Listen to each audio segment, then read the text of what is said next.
Sir please एक video बनाइए कि अपने माइंड को कंट्रोल कैसे करें, मन को नियंत्रित कैसे करें, मन के राजा कैसे बने। आज के दौर में इस चीज की सबको बहुत जरूरत है।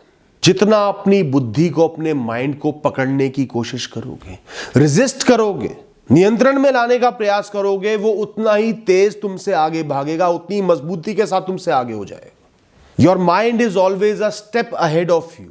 जितना शांत हो जाओगे, नियंत्रण करने की कोशिश करना छोड़ दोगे, मुक्त हो जाओगे, उतना ही तुम्हारा माइंड, तुम्हारी बुद्धि कमजोर पड़ती चली जाएगी, तुम्हारे नियंत्रण में आ जाएगी, तुम्हारे आगे घुटने टेक देगी। अपने दो अस्तित्वों को पहचानो। एक बिल्कुल साफ है, प्योर है, पावन है, वही तुम्हारा सच है, तुम वास्तव में वही हो। तुम्हारे उस हिस्से के लिए, उस अस्तित्व के लिए इस दुनिया का हर विषय, हर परिस्थिति, हर चीज सिर्फ एक अनुभव है, सिर्फ एक ज्ञान का विषय है, सीखने का विषय है। तुम्हारा वो हिस्सा, तुम्हारा वो व्यक्तित्व, तुम्हारा वो अस्तित्व यहां का है ही नहीं, इस दुनिया का है ही नहीं, इससे परे है, इससे ऊंचा है, इससे बाहर है।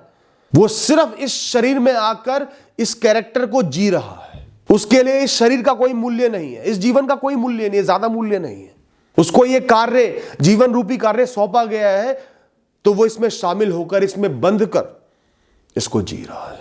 और दूसरा है जो इस दुनिया से, इन परिस्थितियों से, इन विषयों से इंटरैक्ट कर रहा है, एंगेज कर रहा है, इनमें शामिल हो रहा है, जो नाशवान है, एक दिन नष्ट हो जाएगा, खत्म हो जाएगा, जिसको स्थायित्व का मतलब ही नहीं पता, हर अस्थायी चीज के पीछे भागता है, जो सिर्फ कुछ समय के लिए बना है, जो आइडेंटिटी कुछ समय के लिए तुमने पाई है, उसके साथ जो जो भी जुड़ा है, एक दिन वो सब नष्ट हो जाएगा। ये वो है जो भावनाओं का सामना करता है, परिस्थितियों से जिसको फर्क पड़ता है, विषय जिसको झंझोड़ कर रख देते हैं। ये इंद्रियों से चलता है, सेंसेस के सहारे चलता है, जो देख रहा है, समझ रहा है, जान रहा है, उनके सहारे जीता है, उन पर रिएक्शन देता है। ये वो है जो इस कहानी में डायरेक्टली इन्वॉल्व है, इस कहानी से ऊंचा नहीं है, इस कहानी का एक हिस्सा है, इस कहानी का एक कैरेक्टर है। तो तुम दो हो गए, एक तो वो जो इस कैरेक्टर में आकर इस कैरेक्टर को जी रहा है, और दूसरा हो गए वो कैरेक्टर। तो कौन ऊंचा है? ये कैरेक्टर ऊंचा है, या जो इसमें आकर कुछ समय के लिए जी रहा है, फिर आगे जा रहा है अगले कैरेक्टर की तरफ, वो ऊंचा है, वो बड़ा है? कौन विशाल है? मुझे जवाब दो। इस दुनिया में जो भी होता है वो दूसरे वाले को होता है, कैरेक्टर को होता है। तुम जो तुम्हारा गहरा अस्तित्व है, बड़ा अस्तित्व है, उससे मुक्त हो, हर नुकसान से मुक्त हो, हर घाटे से मुक्त हो, हर नाश से मुक्त हो, हर बिछड़न से मुक्त हो।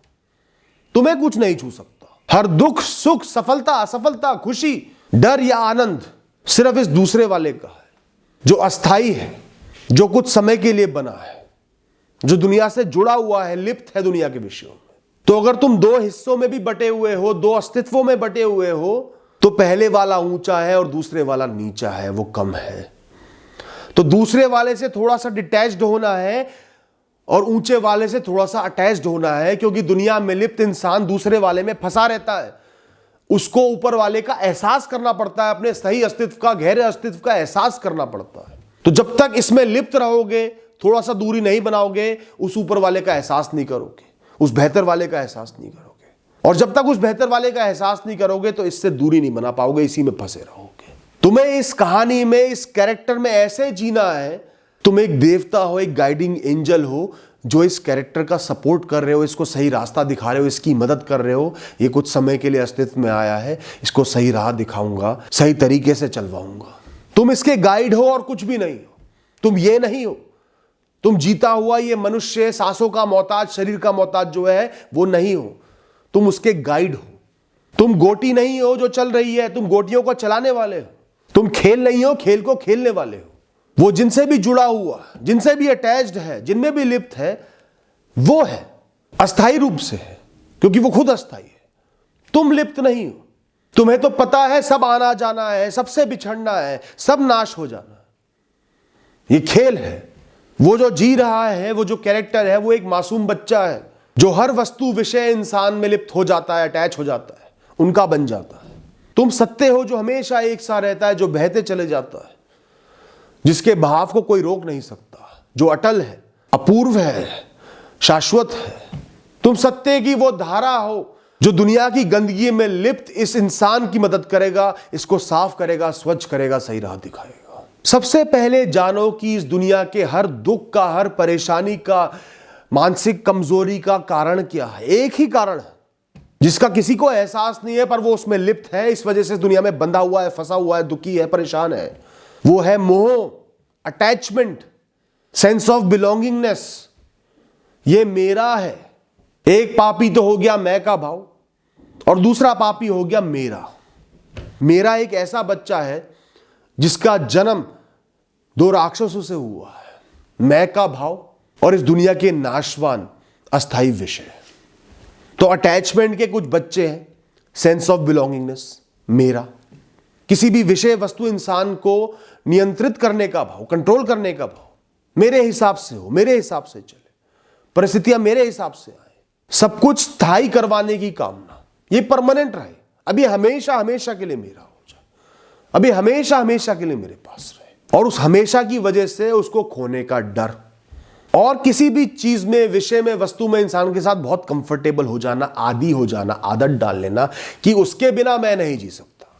उसके पहले भी सुख से जी रहे थे, पर अब आदत डाल ली है कि इसके बिना अब मैं नहीं जी पाऊंगा, खुद को समझा दिया है।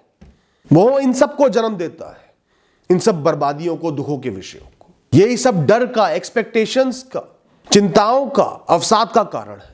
इन्हीं की वजह से आप लोगों से कंपैरिजन करते हो, परिस्थितियों को कंपैरिजन करते हो, भूत और भविष्य का कंपैरिजन करते हो। खुद से हमेशा बोलो, ये मोह के विषय इस इंसान के हैं जो जी रहा है, मेरे नहीं है, मैं ऊंचा हूं इनसे। ये दुख, ये दर्द, ये पीड़ा इसकी है, मेरी नहीं है, ये सह रहा है। मैं इसके दर्दों से प्रभावित जरूर हो सकता हूं, पर इसके दर्द इसी के हैं, वो मेरे नहीं है। जब फंस जाओ तो खुद से कहना, ये फंस गया है इस क्षण में, मैं इसके लिए क्या कर सकता हूं। ये डर रहा है किसी विषय वस्तु को खोने से, पर मैं तो मुक्त हूं, मैं तो इसकी तरह एक बच्चा नहीं हूं, बंधा हुआ नहीं हूं। मेरा अस्तित्व तो बहुत बड़ा है, विशाल है, इन टुच्चे छोटे मोटे विषयों से ऊंचा है। मैं हवा की तरह फैला हुआ हूं, सर्वव्यापी हूं। तो आपके मन में जो भी ख्याल आए, मजबूती के, कमजोरी के, डर के, चिंता के, परेशानी के, बिछड़ने के, उन सबको उसका बताना है, अपना नहीं बताना। उसका समझना है, अपना नहीं समझना। वो इसका सामना कर रहा है, उसको ये झेलना पड़ रहा है, मुझे नहीं। मुझे इसको मोटिवेट करना है, प्रेरित करना है, उठाना है, कर्म योगी बनाना है। मुझे इसके लिए हल निकालने हैं, इसको राह दिखानी है, इसको आगे लेकर जाना है उठाकर, इसको कमजोर नहीं पड़ने देना, मुझे इसको धक्का देना है। मुझे समझना है कि इसके लिए भविष्य में क्या अच्छा है, लंबे समय में क्या अच्छा है। तो अपने सही अस्तित्व को, अपने सच को पहचानना बहुत जरूरी है दोस्तों। जिसके आगे आपका माइंड, आपकी बुद्धि कुछ भी नहीं है, वो उसका गुलाम है। और हम किस सच को अपना रहे हैं? जो इंद्रियों का, बुद्धि का, माइंड का गुलाम है। वो दोनों आप ही हो, दोनों ही आपके अस्तित्व का हिस्सा है। ऊंचे वाले को अपनाओगे तो बुद्धि के राजा बन जाओगे, मन के राजा बन जाओगे। नाशवान को अपनाओगे, अस्थाई को अपनाओगे तो उसके गुलाम बन जाओगे। तो अपनी सोच को, अपने ख्यालों को समझना, एड्रेस करना, बाहर लाना और सेकंड पर्सन में देखना, ये उसका है, उसका ख्याल है, उसके साथ हो रहा है, बहुत जरूरी है। अपने ख्यालों को अलग अलग करना। एक तो हो गए बेकार के ख्याल, जो हो चुका है बदल नहीं सकता, जो होना ही होना है बदल नहीं सकता, जिसके लिए भी आप कुछ नहीं कर सकते, जो बहुत छोटा है, कुछ क्षणों के लिए आया था फिर गायब हो गया, उसके लिए आपको कुछ भी करने की जरूरत नहीं है। और दूसरे तरीके के ख्याल है जो जरूरी ख्याल है, जिनके दम पर आपको फैसले लेने हैं, सीखें लेनी है, जिनके लिए अभी बहुत कुछ आप कर सकते हो, जो जीवन पर लंबे समय तक प्रभाव डालेंगे। ख्यालों को इन दो हिस्सों में बांटना बहुत जरूरी है, तभी अपने मन को कमजोर कर पाओगे। छोटी छोटी टहनियों को एक साथ मिला के, बांध के तोड़ने की कोशिश करोगे तो नहीं टूटेंगी दोस्तों। उनको दो हिस्सों में कर दिया, ये बेकार है, ये काम किए, दोनों टूट जाएंगी, दोनों को संभाल लोगे। हनुमान भगवान के पास तो ये सिद्धि है कि वो निरंतर बड़े होते चले जाते हैं, विशाल होते चले जाते हैं, जब तक उनका दुश्मन बिल्कुल छोटा नहीं रह जाता। पर हम साधारण मनुष्यों को भी शक्ति मिली है कि अपनी अंतरात्मा को जगाकर उससे एक होकर हम दुनिया के विषयों को छोटा करते चले जाए। जीवन को इस क्षण से ऊपर देखें, इस शरीर से ऊपर देखें, इन परिस्थितियों से ऊपर देखें, सुख दुखों से ऊपर देखें। यहां कुछ भी मेरा नहीं है, सब कुछ अस्थाई है। इसके अलावा अपने मन को नियंत्रण में लाने के लिए आपको अपनी इंद्रियों पर हमला बोलना होगा, इंद्रियों को अपना गुलाम बना के रखना होगा। उसके लिए क्या करना है? व्रत रखा करो, डिटॉक्स करा करो। जीवन में जिन भी चीजों की, लोगों की, विषयों की आदत पड़ गई है, उस आदत को टेम्परेरीली रोक देना, उसको दिखा देना मैं तेरा आदी नहीं हूं, तेरे बिना जी सकता हूं, खुश रह सकता हूं, जिसमें फास्टिंग बहुत इंपॉर्टेंट है। जो भी आपकी इच्छाएं हो, डिजायर्स हो, उनको जितना डिले कर सकते हो, वो आपकी जरूरत नहीं, डिजायर्स की बात है। बहुत पैसा है, छोटी सी चीज खरीदनी है, तो ये नहीं कि मन की और खरीद ली। रोको खुद को, देखो कितना रोक सकते हो, खुद का टेस्ट लो ना। मेरे अंदर क्षमता है, बल है, तो भी नहीं कर रहा है।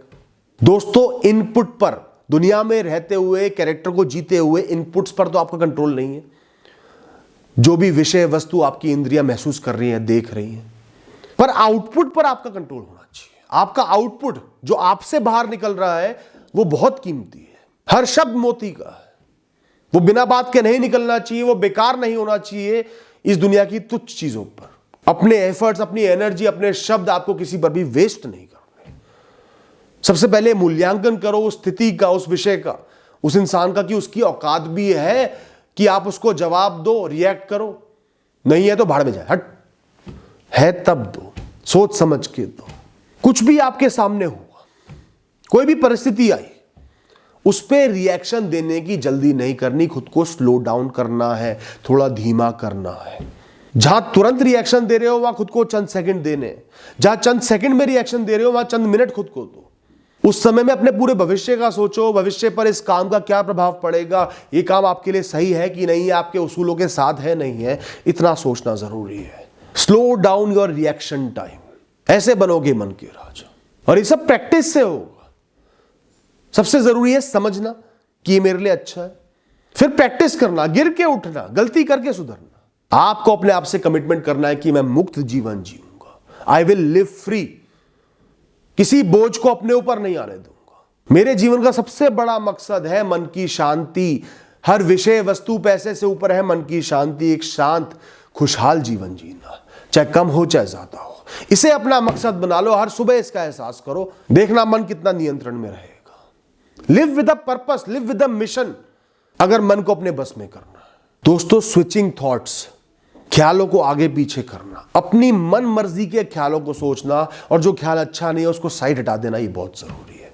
अक्सर लोग ख्यालों में खोए रहते हैं, बुरे ख्यालों में खोए रहते हैं, ये हो जाएगा, फिर वो हो जाएगा, फिर वो बुरा हो जाएगा, वो छिन जाएगा, सब कुछ बर्बाद हो जाएगा।